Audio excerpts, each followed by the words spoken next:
And we're back with Louis Panzer from North Carolina 811. He's answering your questions about digging on your property, how to do it safely, and what you need to know as a homeowner. So we're going to start with one of the questions from a viewer. They said, do you have to call 811 for private lines? Who handles that?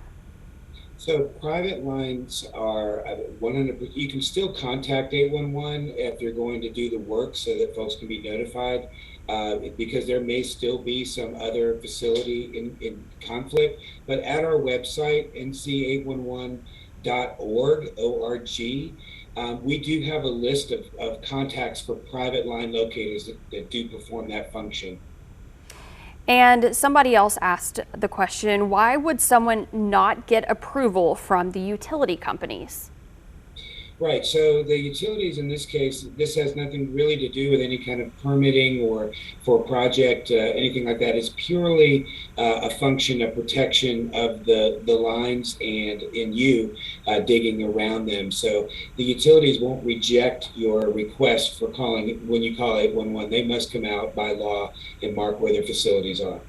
And we have some specific questions. One was, if you want to add a fence around your property but can't find the markers, who do you call? Yeah, so if they're asking about like survey markers, like basically where the perimeter is for a fence, I mean, that would be something that they would need to request a survey for. That wouldn't have anything to do with us. But they should contact 811 before they put that fence in. And if they're using a contractor to do any of this work, any type of work like this, just make sure that the contractor has made that call before they do any digging on your property. And that includes anything, tree, landscaping, trees going in, any type of work, pools. Anytime you're digging in the ground, the law requires that you notify NC811. Yeah, someone actually just asked about a pool. Does the process look the same if I want to install a pool? It does, it's a little bit maybe different if you're back in the backyard and you're fully contained on your property. But again, we encourage everyone to do this. It's a free call. That the only thing that could happen is if they're not in conflict with what you're doing, they'll just let you know that we don't have a conflict. And it's worth it to make that free call just to be sure that there's nothing that's going to be in the way of that digging that you're doing.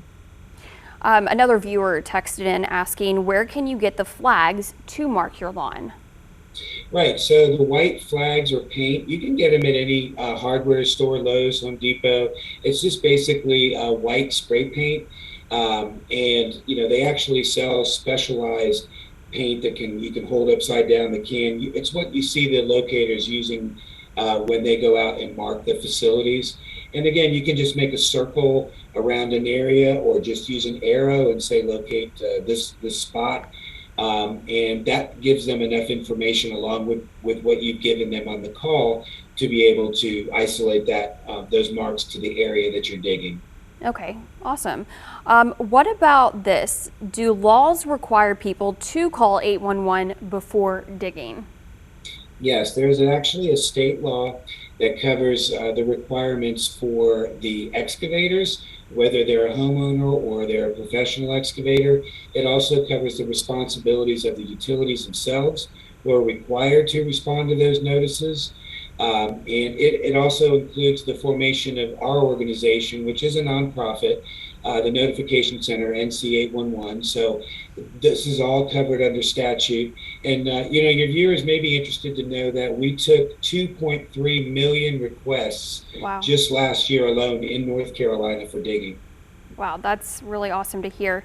And quickly, we have one last question. How deep are utilities supposed to be buried? I was actually wondering this earlier. Yeah, it's interesting. So it depends on the type of facility. When it originally gets installed, 36 inches for a lot of the electric, and you're going to see even deeper than that with some of the water. Telecom may be shallower than that, but again, what we try to tell people is don't depend on the depth, because regardless of where it was originally installed, the surface of the ground can change either from erosion or anything that could have happened with changes in the shape of the contours of the ground. So don't just assume something might be very deep. Just make that call and then protect those marks and dig carefully around them when you're in that area. Lewis, thank you so much for answering all those questions. Some important stuff with the weather starting to warm up. And of course, if you missed any of this information, you can find it all on our website in the Who Wants to Know section.